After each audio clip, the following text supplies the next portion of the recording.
how's it been progressing? Support from all over the world, particularly from the scientific community, which is very important. You're based in New York or here? I thought you were here. I'm based here, but I'm doing a Broadway play in New York. Whenever I'm in New York, I wouldn't miss a Broadway play, but in the last 3 years, I haven't seen one. So closing that gap by, showing what's behind the curtain, showing that's part of what I think this campaign is about. But with this aspect, definitely we need to open the curtain. Everybody is talking about solar energy. Yeah. We are harnessing solar energy better than most people. When you call soil dirt, we all become dirt bags, isn't it?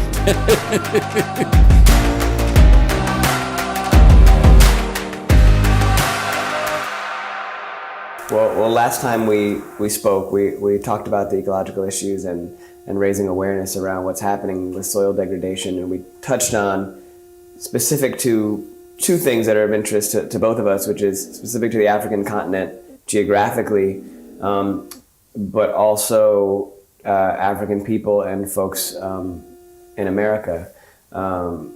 So I think maybe that's a good place to start, to really make it palatable for people. How does it practically affect my life? See, it's good that you mentioned that, because when this food crisis begins to happen, which is estimated will start somewhere in 2030 and progress towards 2045 in a serious manner, the first place on the planet which will go through enormous suffering is Africa.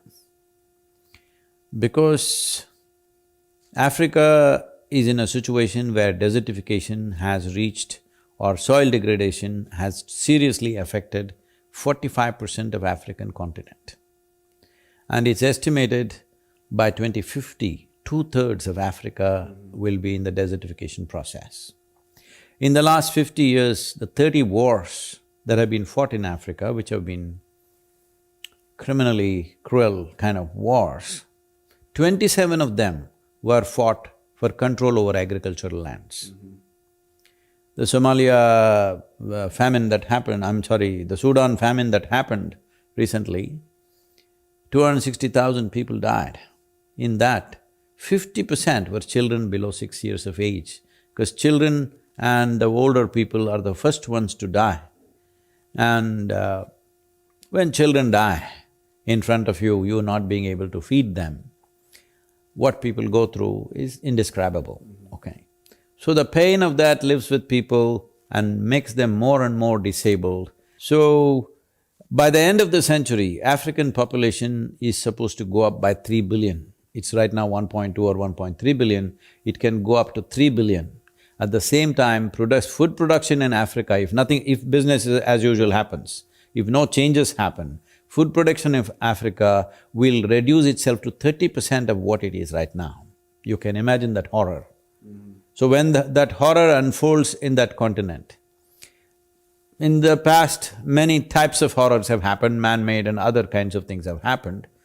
When that happened, the first thing that happens is the world isolates itself from Africa. They are not on the news, nobody sees it. If 10 people die here, everybody sees in the world and everybody is horrified. There is a certain value to people seeing these things and saying this should not happen. But in Africa, when it happens, people die like animals and nobody sees it, the rest of the world barely sees it. There is a lack of infrastructure also, and there is also a strategic aspect to it. Unfortunately, it is there. So, when this unfolds, the way it is moving right now, according to the prediction of every scientist, these are not astrologers, these are scientists making calculations. If it unfolds, the first and foremost people who will get the maximum pain is the black people in Africa. Next will be probably certain parts of Asia.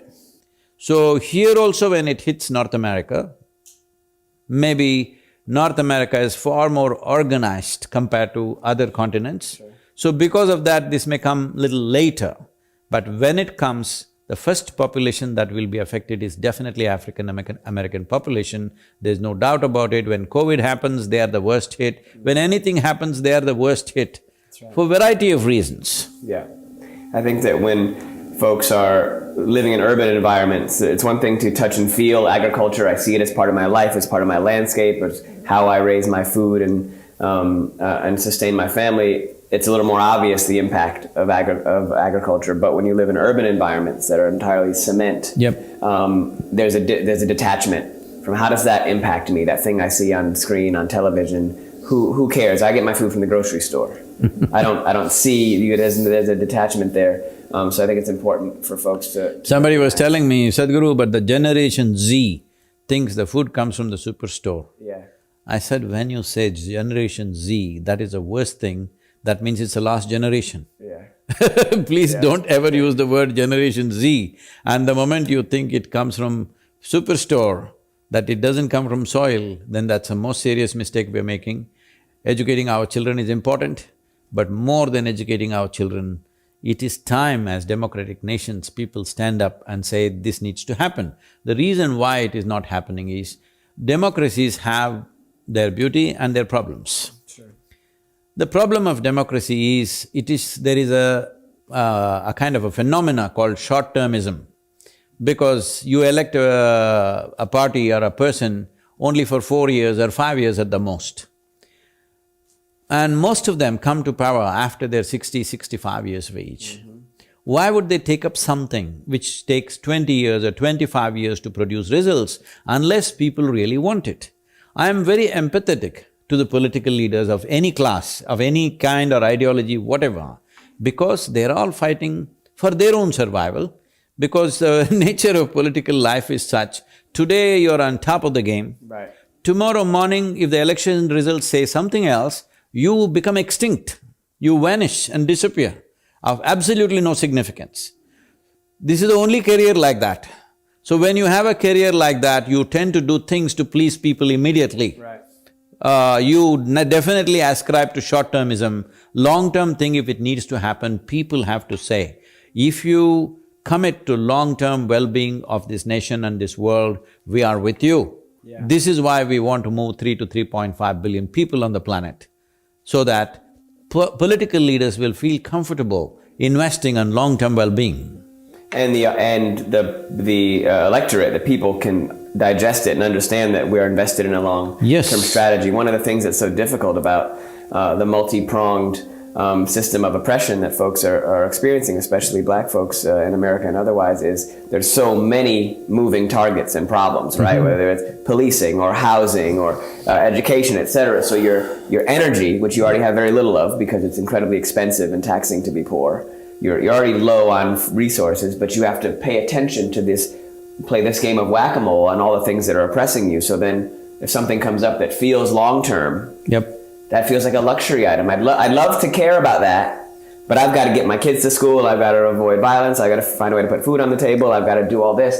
How do I… So that's one of our Now that obstacles. you mentioned food on the table as the last one, I want to make that the first one. Yeah, and a connection between food on the table. If the food has to be on the table, the food has to come to the on the floor of the shop. Yeah. If it has to come on the floor of the shop, it has to be on the farm. If it has to be on the farm, there has to be rich soil. So that is the first priority. There are many issues, I'm not saying they're not important. There are many issues, they're all important. But the most important thing is fundamental life, isn't it? It is. I think we have to maintain the connection to means of production, like an understanding of the means of production. I know when I see a video of violence against my people, I can see the source. That guy did that to that person. Our food… people don't have… we hide labor. Hyper-capitalistic societies, we hide how labor actually occurs. Yes. So you don't see what the people… It's a shiny product.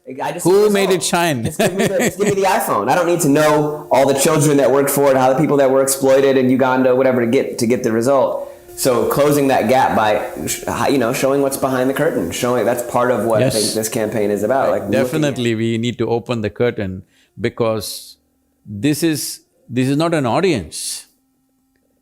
The food and us, the relationship is not that of a play and an audience. An audience need not see what's behind the curtain. They must see what is there on stage, that's all their business is. But here, we are the consumers, we are the people for whom this is being done. If we don't see the whole process, we will regret it in a serious way, because every responsible scientist in the world is clearly saying by 2045, we will be producing 40% less food on the planet and our populations will be over 9 billion. It is not a world to live in, believe me. It is not a world to live in. 2045 is not too far away. Right. It feels like it was just a minute ago we were talking about the year 2000 and now we're in 2022 almost. Halfway there to 45. I also think when you think about food on the table, especially in urban environments, what people are eating, what they're consuming, what they're putting in their bodies, plant-based diet. You know, I think about it's becoming more and more popular to talk about. It's certainly a growing business.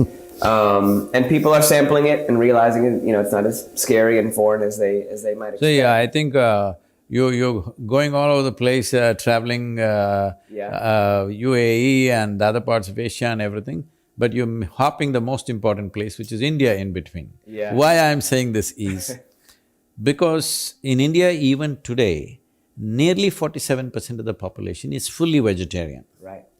And another 25–30% of the population is non-vegetarian in the sense they will have some non-vegetarian meat or fish or something as a side dish probably once a week or maybe once a month. So they call non-vegetarian. But there's nobody eating a full steak anywhere in India, okay? Certainly not every day. So, Yeah. this is not something new. This veganism, this vegetarianism is not something new. We've always lived like this. It's because of that we managed our soils well for over 12,000 years of agricultural history. We managed our soils well. Only in the last 40 years we've ruined it with the so-called idea of modern agriculture, unfortunately. But for over 12,000 years we've been farming the same land and keeping it very, rich. But we have destroyed it now because of advice that we get from the labs, not from the land. Right. Where do you think we're having the most momentum? What part of the world are we seeing a willingness to shift that we can use as an example to get some momentum? In southern India, we've been running this for last 22 years and we have shifted hundreds and thousands of farmers to tree-based agriculture. Now in Africa, it is becoming a momentum, but not enough in a few countries, because when we say Africa, people are thinking of it like one country. Yeah. It's a continent with, dozens of countries.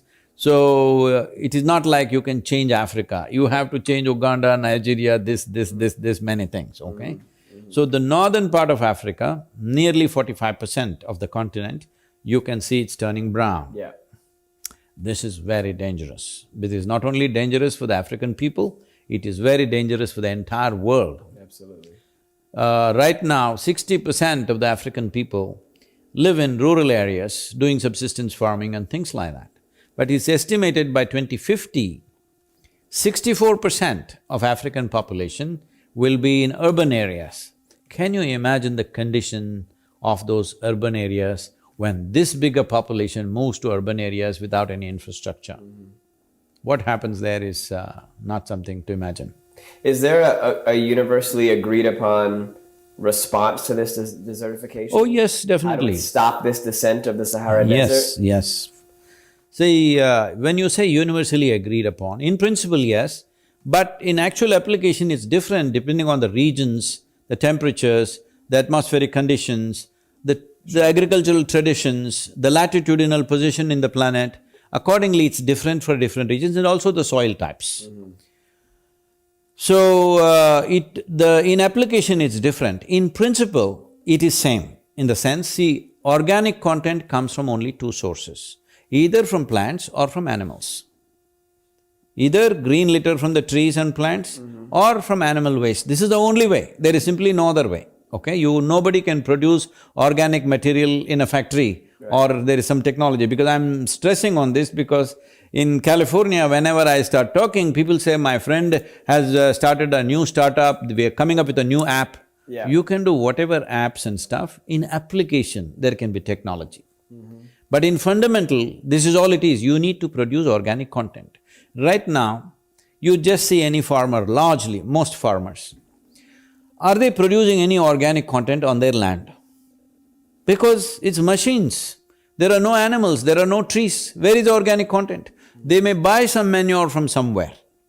How much manure will you transport from miles, hundreds of miles? Right. That's not going to work. For your land, what organic content you need, that many trees and that many animals must be there. The machines don't give out any waste, the waste that they give out is poisonous. it is not enriching for the soil. I'm To put it simply, I'm saying the tractor doesn't shit like the cow, okay? and we need the shit. You can't manufacture that. And I'm thinking of all the best ways to be able to communicate that to a world that more and more is disconnected from the earth and understanding its real need. We think things come out of a 3D printer more and more. Yeah, you can print a planet for yourself, but it won't be organic. Yeah, it won't grow anything, it won't… See, the problem is there are extremes. This is a challenge. When you talk about this, people will say, let's go organic, let's go vegan, let us go like how the Native Americans were, just love the land, be with it, don't disturb the land. But that's not going to happen. What is it that we can do is what we need to look at, not the ideal thing. Yeah. Ideal thing is an aspiration, but what can we do? So I'm asking for, this is such a big thing. The world's economy and the whole movement, the world civilization is such a big thing, it's a massive ship. You can't just make a U-turn just like that, it'll capsize. Yeah. So, all I'm saying is, make a 1 degree turn in a committed way and hold it. See, right now, it has been a continuous morass for me to walk through. Yeah. Constantly people keep throwing this, what do you say, what are these lands? Marshlands at me to wade through. When I talk about this, there's a little big farm somewhere here, you must see that, Sadhguru, you must see this farm, how beautifully they've done. I appreciate those guys, it seems they've made a documentary also fantastic as an example. But what you need to understand is, suppose you and me, we have 100 acres, we did the ideal kind of farming. We're not here forever, we will die. Yeah. When we die, the next guy, what he will do is not in your hands, all right? That's what has happened to the land. Yeah. 100 years ago they were doing fine, now we've done this. So today I may be doing great, but tomorrow I will die and what will happen? So the most important thing that needs to happen right now, it needs to enter the policy of every nation on the planet. That minimum 3 to 6% organic content must be there in agricultural land. How you get it, it's your business. Get it whichever way. We will provide you hundreds of ways in which you can do it. Do it your way. But if you want to own agricultural land, you must have 3 to 6% organic content. This is not even about you, because soil is not our property. Soil is a legacy that's come to us from previous generations. We must pass it on like that to the next generation. You can't leave dead soil for future generations. I mean, one of the things we talked about earlier is that, different countries are coming with different resources. Or we talked about the disastrous effects of colonization on West Africa in particular. And if you have nations that are at a great disadvantage from being corruptly kind of having everything pulled, all the resources stripped from them getting to 3% might be a different path than France, than Denmark. Other countries that don't have those obstacles. Yes. So keeping that in mind and the way we're framing it, we know that everybody's not starting from home base. Some people are starting on third base, some people are starting in the parking lot. Yes. This is our goal, and we can help augment the process to kind of create equal footing to be able to compensate for the changes you'll have to make. This is why I said, depending on the latitude, depending on the type of land, soil, economic conditions, cultural practices, taking this all into consideration, we are coming up with hundreds of ways to do it. Yeah. You choose your way as it's suitable for your land, or you invent your new way of doing it. Do it whichever way. Only thing is, soil must be alive. This is our responsibility as a generation, to keep the world soil alive. See, when we say why I am focusing on agricultural soil, not on a rainforest or the ocean or whatever, they're all issues. I'm not saying they're not, they're all serious issues. But agricultural land is one land which is every day tended to by human beings, men and women are there every day. That land is in the worst condition. What we are tending to. If you want rainforest to be well, you don't have to do anything, just don't go there, that's all. All right? You want to the ocean to be well, give it a 2-month holiday, no fishing, no nothing, even maritime business, just stop it for 3 days in a month, everything will bounce back, do you understand? Because nature has that power. But with soil, the land that we are tending to is in its worst condition. So what we are tending to, we can also turn it around. We are tending to it in a careless way, we can do it in a caring way. I'm thinking of the ways in which regular individuals and communities can best impact this locally. We obviously we're talking about policy. We want politicians to make it a priority for themselves. You have public land, you have private land with different needs. So it's really about, it seems to be getting this into the political conversation, so folks don't have to, they can feel like they have people who are really invested in the issue. The top 3 political parties in every country in these 192 countries, we are writing to them to include soil policy as a part of their election manifestos. In future, political parties must get elected because for the concern that they have for ecology. For this, we need to move the people. Right now, hardly 2% of the people, like ecology, environment, this is all playground for the rich and elite who don't have to really, risk their lives. Social issue. Yes. Yeah. But the common people are completely ignorant. When it hits them, it hits them. Yeah. See, right now in United States, for example, food is 33% more expensive than what it was in 2019. It is at its highest price in the last 6 decades. In the last 60 years, this is the highest food price that you have seen in United States. So who do you think is suffering most? Right. Those who are sitting in fine rooms and having tea and discussing ecology? No. Those people who are completely ignorant of these things, it's hitting them, isn't it? Yeah, we just concluded the first part of a project around policing, and it's a very, very similar framework. We consistently see working poor folks astonished and surprised when police get off for murdering people on television, or politicians get away with huge corruption. How did this happen? Who is that? What is a district attorney? What is a grand jury? How did this happen? We're always in the state of surprise because there is don't understand how the actual underpinnings of it work. So you get caught off guard. It affects us, not the elite communities, but folks who are working poor. And it's for the exact same reason. We're wondering, food is so expensive, gas is so expensive. That is a guy who has to walk the street every day for his living. That is the guy who is going to be hit first in every way. Exactly. Whether it's food shortage or a bullet, that is the guy who gets hit. Yeah, so he's the one that needs to be most informed. Yes. Because who does it benefit for you to be ignorant to these issues? Those in power. So that's an interesting parallel, I think a useful parallel for folks to be able to digest the importance, and that just because you're not aware of it doesn't mean it's not happening. And it does require, like everything involving systemic See, you power. having a bulletproof home is not a solution. Right. Maybe it's a safety for an individual family, but it's not a solution. Solution is when everybody can walk on the street, carefree. Yeah. That is a solution. Yeah. So, you accumulated a certain amount of food, you got a piece of land in Africa or South America from where you are every day importing food for yourself and your family. There are people doing that. Yeah. All right? That is not a solution. That the world is able to produce enough food for its population, that is a solution. For that to happen, living soil is the most important thing. When you call soil dirt, we all become dirt bags, isn't it?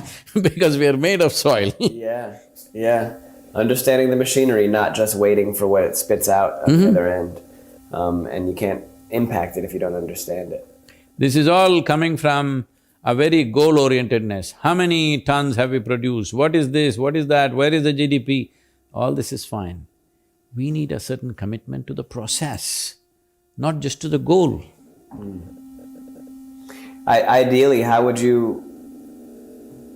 would you like to see happen over the course of the next, let's say, even 10 years? Let's not even go too far ahead. How do we envision this working out really well?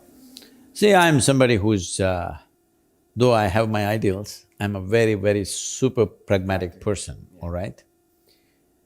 I believe if you make 1% change, 1 degree change in the course and hold it, committed to the change, in some time you would have made a U-turn. You need commitment and patience to see that it makes a U-turn. But if people have…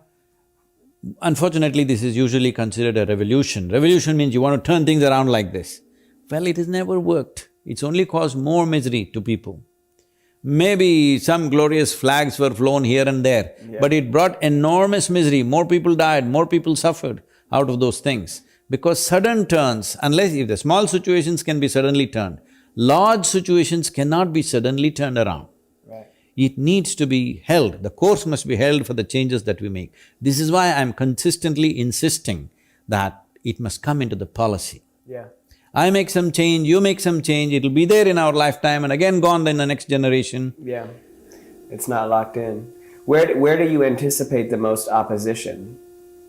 So till now, in the last 2 years, I've been talking to thousands of people, political leaders, influencers, business leaders, all these UN agencies, scientists. Till now, not one person has said anything negative about this. They say, everybody says this needs to happen. So what I see is, everybody knows the problem. When I say everybody, all the influential segment in the world, scientists, politicians, bureaucrats, everybody knows what's the problem. They've been waiting to bell the cat. Who should bell the cat? They need some idiot to do that. Here I am. Here I am. You need an idiot to bell the cat because everybody knows the cat needs to be belled, but nobody wants to bell it because they think somebody else will do it. I thought I should do it before I fall dead. Well, what we are doing right now in the form of Conscious Planet wouldn't be possible ever before because this is the first time we can sit here and speak to the entire world. There were no technologies like this. Even 25 years ago, this wouldn't be possible. Now, when we have the means to talk to every human being on the planet, now if we do not make the transformation, it simply shows that we don't care, isn't it? Yeah, that's the threshold. That's why education is so dangerous. If you keep it away from folks, we can excuse apathy. But once you have it, it's really hard to unlearn information. I certainly feel that way and learn that as a history student and a history teacher. It empowers and informs everything. You can't unremember what you've experienced. And this is not new, we've done this before. The Mesopotamian civilization has done this, depleted their soil and died down. Mayans have done it, Romans have done it, yes, Greece has done it. It's happened everywhere. This is why India is very important, you should not skip India, I said. We've been farming for 12,000 years, but we kept the soil rich. Yeah. Because the connection with the soil, even today, when a farmer enters his land, first thing is he'll bow down to the soil and then only step on it.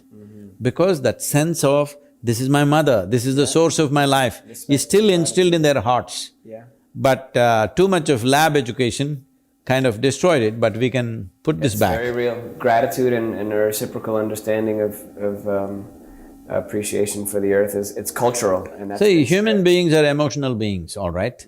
If there is no emotion towards something, we will not protect it. Why is it that we will be willing to even die for our children? Because of the emotion, isn't it? Exactly. And that's why we're willing to allow atrocities to happen and our earth gets stripped away because we think about value and money more than anything else, but we can reverse that. I'm giving… my trip to India will be entirely dedicated to India. I don't want to squeeze it into like 3 other countries. It's a massive, beautiful… You must come when I'm there. Yes, please, absolutely.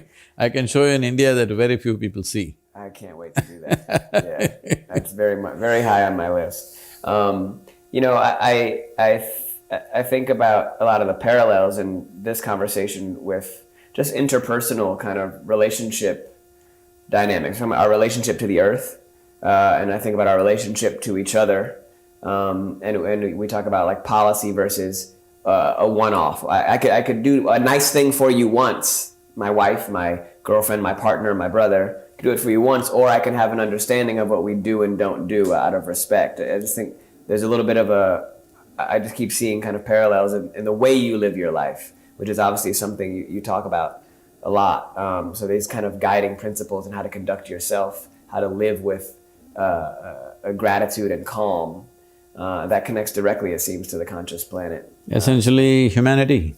Yeah. We don't have to control our lives with morality if we have an overflowing sense of humanity, isn't it?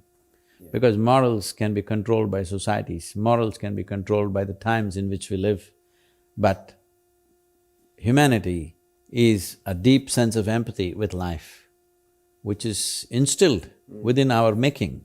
So it's best that we have an overflowing sense of humanity rather than trying to fix our lives with some morals which may work today and tomorrow it may turn against us. Exactly. Which is also something that doesn't have to be invented anew. It's how it's been happening for so long. We talked about the farming style. In America becomes organic is a new thing. It's how it started, right? When folks first Tell me came. what is not organic? Yeah. Except the plastic cup in which you may drink, what is not organic? Everything in the universe is organic, all right? You create a problem and then create a solution, which is actually what was already there in the first place. We started eating organic and growing organic, and so that I look forward to that cycle being really exposed, and it's about building that foundation, that spiritual foundation that will inform all of our behavior. Jesse, you're a leader in your community. I'm deeply invested in the African-American community's history. I've been, I'm talking about when I was 15, 16 years of age. I've read books on how the African-Americans came here, what happened to them. Crying in my bed and reading the book, I still remember that, just reading that stuff. So I'm deeply invested in that. You are a leader in the community. It's very, very important. The African-American community understands that you are at a juncture of your struggle where wisdom, patience, education, empowerment is the way forward, because we honor the people who suffered in the past. Your fathers and grandfathers who suffered immensely, we deeply honor them. But your struggle is for the unborn child, not for the dead.